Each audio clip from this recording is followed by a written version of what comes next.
Ego Transformado é o livro que nós vamos ler agora. Vamos ter dois encontros, porque é um livro muito fininho, mas muito profundo. Ele tem 3 capítulos, então a gente vai começar hoje com ali o prólogo, que é a introdução, e o capítulo 1.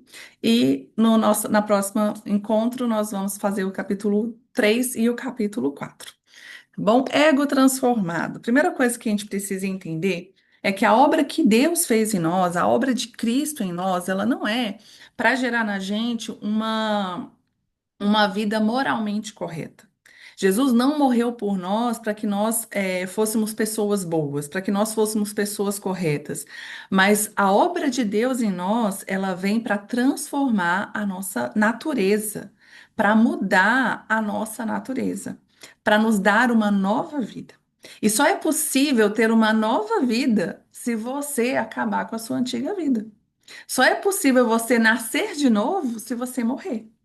Então, a obra de Cristo em nós não é para ajustar mais ou menos aquilo que nós somos na nossa antiga natureza, mas é para nos dar uma nova natureza. E nós precisamos mudar de fato, porque nós precisamos deixar de ser pecadores para nos tornarmos santos. E não continuarmos pecadores lutando para ser santo, porque isso nunca vai mudar. É igual você lavar um porco. O porco está na lama. Você lava o porco, o que que vai acontecer? Ele vai voltar para a lama, porque ele pode ter sido limpo por fora, mas a natureza dele não mudou. Então ele continua desejando a lama. Mas se você pega uma ovelha e suja a ovelha de lama, ela vai querer se limpar. Aquilo não faz parte, porque é outra natureza. Então nós temos que abandonar essa natureza que deseja o pecado. Nós ainda vamos nos sujar com o pecado em algum momento, mas aquilo não cabe mais em nós, aquilo não fica confortável na gente, porque a gente tem uma nova natureza. E a maior causa das divisões, das guerras, das inimizades entre as pessoas é o orgulho e a vanglória. Ele começa lendo ali o texto de 1 Coríntios 4, que fala dessa igreja, que era uma igreja tão cheia de dons, tão cheia de talentos, tão cheia de coisas que geravam, né, admiração, mas ao mesmo tempo uma igreja tão cheia de pecado, tão cheia de vaidade. E dentro dessa vaidade, as pessoas estavam ali competindo sobre quem era mais importante. Gente, os discípulos de Jesus estavam competindo sobre isso.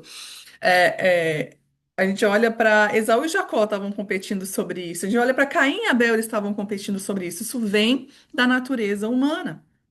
E eles competindo, ah, não, porque foi Paulo que me batizou, não, mas foi Apolo, mas Apolo é melhor do que Paulo.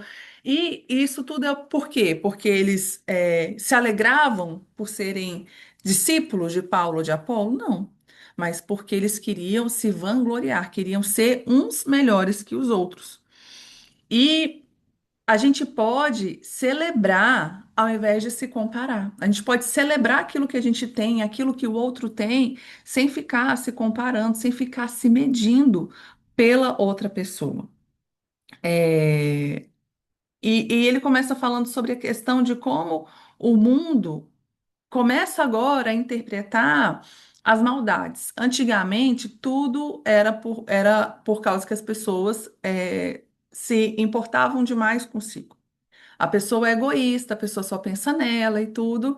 E de uns tempos para cá começou a ser a baixa autoestima o foco. Não, isso aí é porque a pessoa tem um complexo de rejeição, é porque ela não sabe quem ela é. E esse movimento vem para colocar as pessoas para cima, vem para afirmar as pessoas. Olha, você é importante, você é alguém que você tem que se impor e tudo para tentar trazer a cura disso. Mas nem a baixa autoestima e nem a elevada autoestima é a resposta. E eu quero que você pense daqui até o final da nossa conversa uma coisa. O complexo de rejeição, o que que o complexo de rejeição tem a ver com orgulho? Pensa sobre isso. O que que o complexo de rejeição, o complexo de inferioridade tem a ver com orgulho? Porque quando a gente pensa superficialmente, parece que os dois são, assim, opostos. Uma pessoa com um complexo de inferioridade, uma pessoa de rejeição, uma pessoa que pensa menos de si, que pensa que é inferior. E uma pessoa orgulhosa é alguém que se acha mais que os outros, que se acha superior. Então, pensa sobre isso. Você já fez essa conexão em algum momento, mas para o final a gente vai falar sobre isso. E a solução do mundo não é colocar as pessoas para cima, mas conduzir as pessoas ao arrependimento. A mensagem não é, não, para com isso, não se culpa, não se cobre tanto. A mensagem não é essa. Olha, você é alguém muito importante. A mensagem não é essa. A mensagem principal é para nos conduzir ao arrependimento. Ao arrependimento, porque essa é a mensagem que prepara o caminho para o Senhor passar sobre as nossas vidas. E quando a gente chega nesse lugar de arrependimento, sim, a gente vai precisar descobrir a nossa verdadeira identidade em Deus, o nosso valor em Deus, mas que não tem a ver conosco. Não tem a ver com as nossas habilidades, não tem a ver com a nossa performance, mas tem a ver com Cristo, com o nosso Deus, com o nosso Criador. E o capítulo 1 vai falar da condição do ego humano. Quando você fala de orgulho, quando você fala de uma pessoa orgulhosa, todo mundo concorda que isso é uma coisa ruim. Mas a gente precisa definir o que que é o orgulho, porque apesar de todo mundo concordar que o orgulho é uma coisa ruim, muitas vezes a gente está defendendo algo que é fruto de orgulho na nossa vida.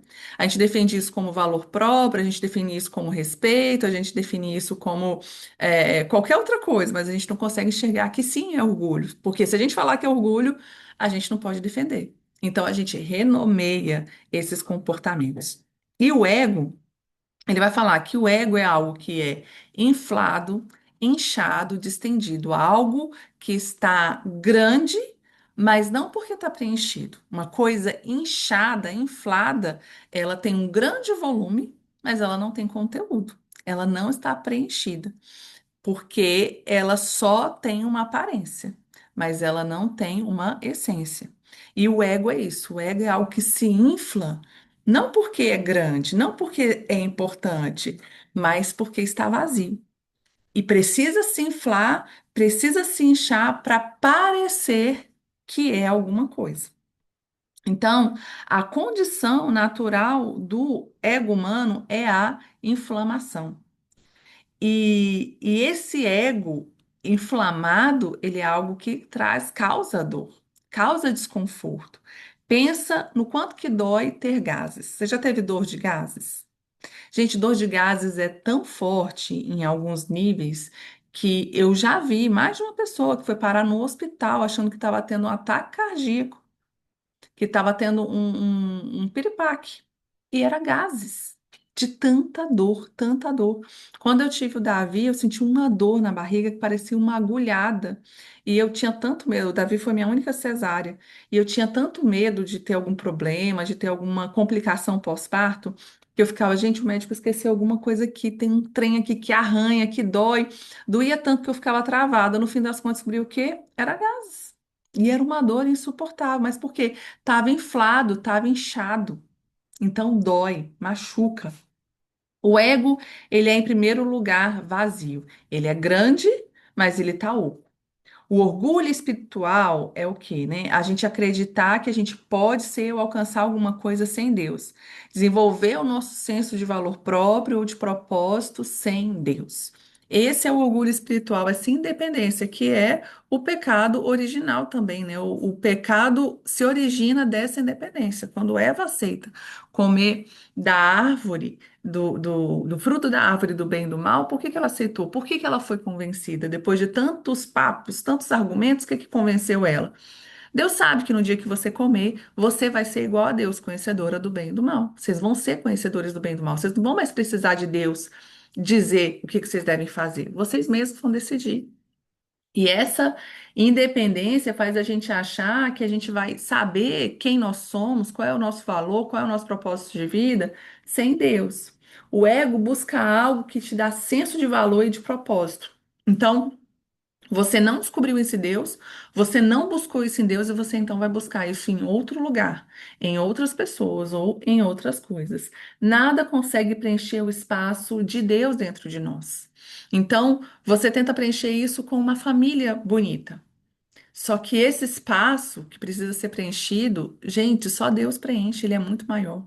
E ele compara como você colocar uma coisa pequena dentro de uma caixa grande.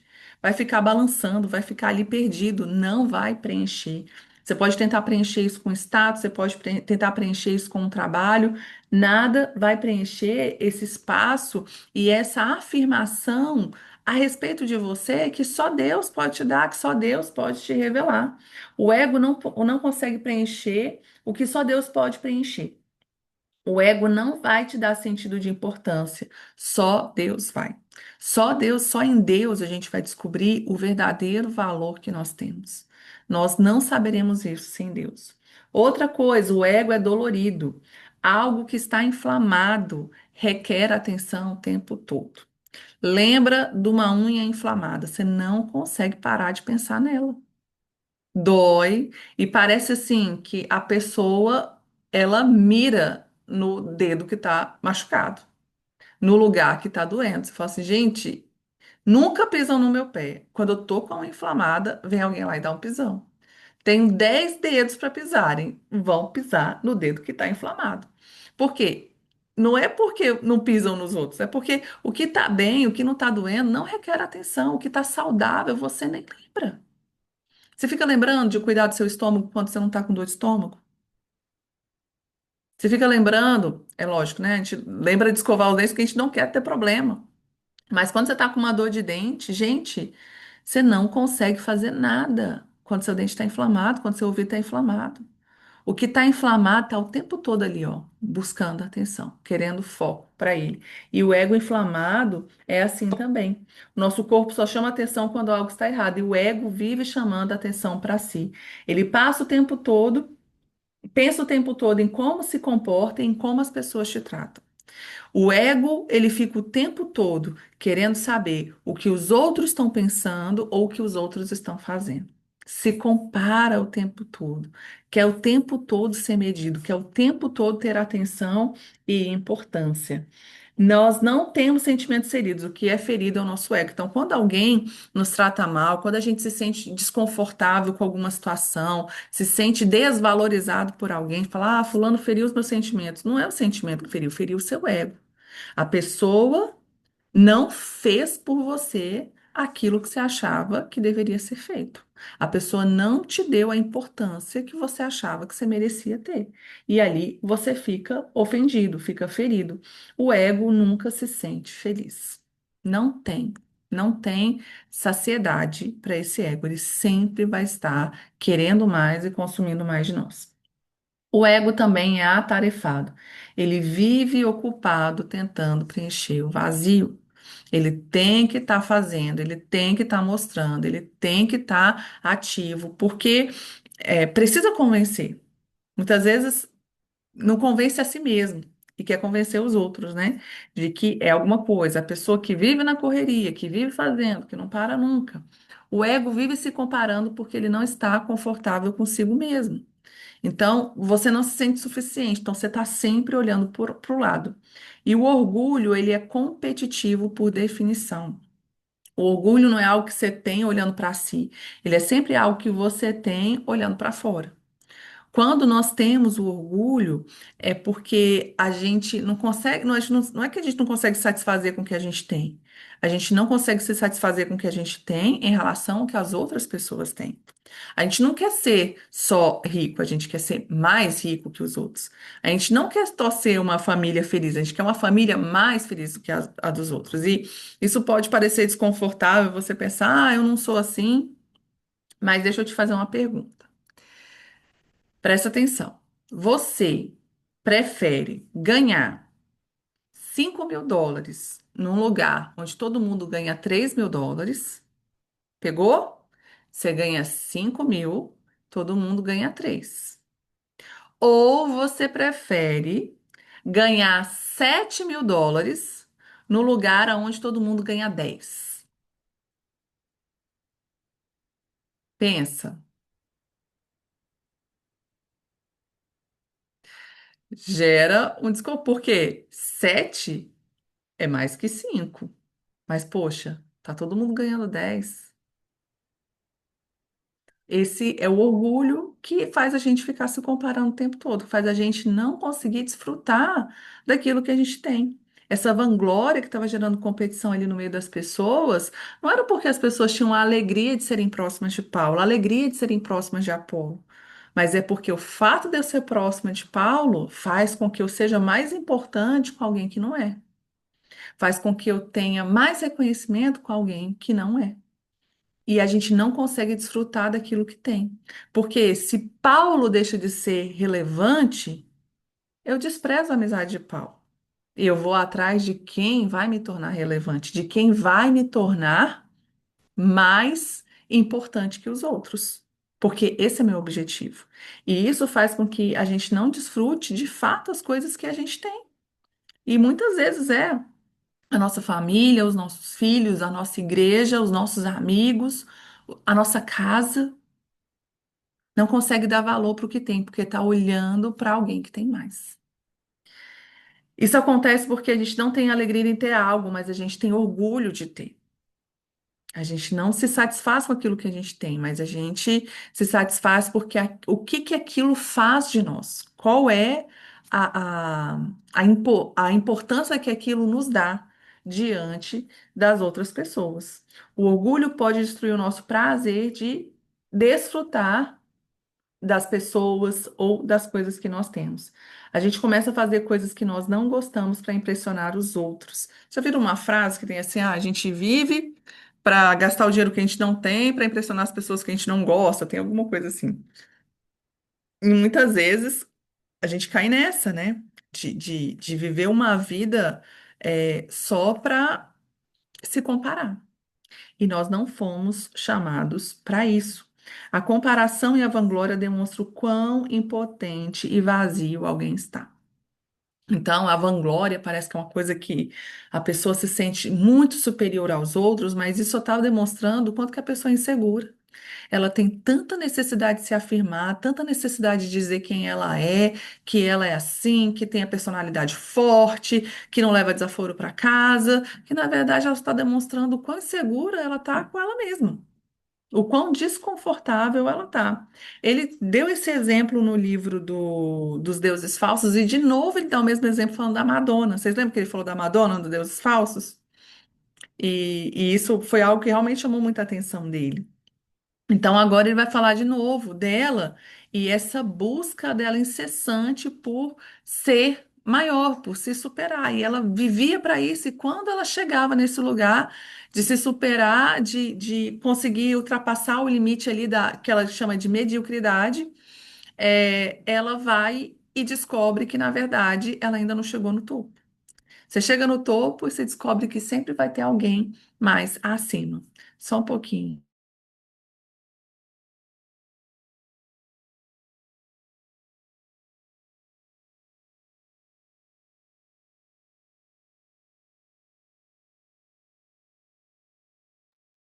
E rapidinho.